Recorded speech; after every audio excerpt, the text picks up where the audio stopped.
ሰላም ክቡራት ተኸታተልቲ ሻሻይት ሚድያ ንሰዓት ዝሓርናዮም ዜናታት ሒዝና ልኩም ቀሪብና ኣለና ንኽትከታተሉ ብኽብሪ ንዕድም። ፈለማ ቀንዲ ኣርእስታቶም ቅዱስ ሲኖዶስ ኦርቶዶክስ ተዋህዶ ቤተ ክርስቲያን ትግራይ ጥንታዊት ከተማ ኣክሱም ቅድስቲ ከተማ ኣክሱም ጽዮን ተባሂላ ንኽትጽዋዕ ውሳነ ኣመሓላሊፉ። ጋንታ ኣርሴናል ኣብ ልዕሊ ዌስትሃም ዓወት ብምዝጋብ ነጥባ ናብ 79 ከፍ ኣቢላ። ሕጂ ድማ ናብ ዝርዝሮም ቅዱስ ሲኖዶስ ኦርቶዶክስ ተዋህዶ ቤተ ክርስቲያን ትግራይ ጥንታዊት ከተማ ኣክሱም ቅድስቲ ከተማ ኣክሱም ጽዮን ተባሂላ ንኽትጽዋዕ ውሳነ ኣመሓላሊፉ።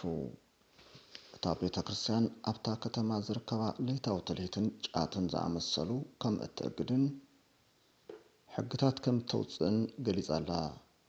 እቲ ብ28 ሚያዝያ 2018 ኣቆጻጽራ ግእዝ እታ ከተማ ቅድስቲ ከተማ ኣክሱም ጽዮን ተባሂላ ንኽትጽዋዕ ከም ዝተወሰነ ዋና ጸሓፊ ሲኖዶስ ኦርቶዶክስ ተዋህዶ ቤተ ክርስቲያን ትግራይ ብፁዕ ኣቡነ ኣረጋዊ ገሊጾም። እታ ከተማ ብልምዲ ቅድስቲ ከተማ ተባሂላ ጽዋዕ ከም ዝነበረትን እቲ ሕጂ ተወሲኑ ዘሎ ውሳነ ድማ ነቲ ስም ሕጋዊ ዝገብር ምዃኑ ኣብሪሆም።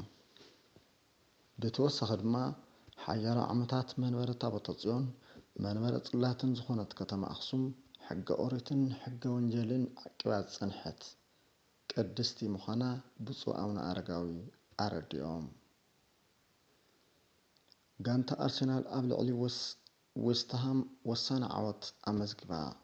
ጽዋዕ ፕሪምየር ሊግ እንግሊዝ ንምዕታር ኣብ ጫፍ እትርከብ ጋንታ ኣርሴናል ንመጋጥምታ ጋንታ ዌስትሃም ዩናይትድ 1-0 ብምርታዕ ነጥባ ከፍ ኣቢላ። ኣርሴናል ንፕሪምየር ሊግ እንግሊዝ ብ79 ነጥቢ እንትመርሖ ማንቸስተር ሲቲ ድማ ሓደ ተመዓራራይ ፀወታ እናተረፋ ብ74 ነጥቢ ኣብ ካልኣይ ደረጃ ትርከብ። ክቡራት ተዓዘብቲ ንሎሚ ዘዳለናዮም ዜናታት ንዚኦም ይመስሉ ነይሮም። እዋናዊ ሓበሬታታት ንምርካብ ንቻናልና ላይክ፣ ሼር፣ ሳብስክራይብ ብምግባር ደገፍኩም ኣይፈለየና።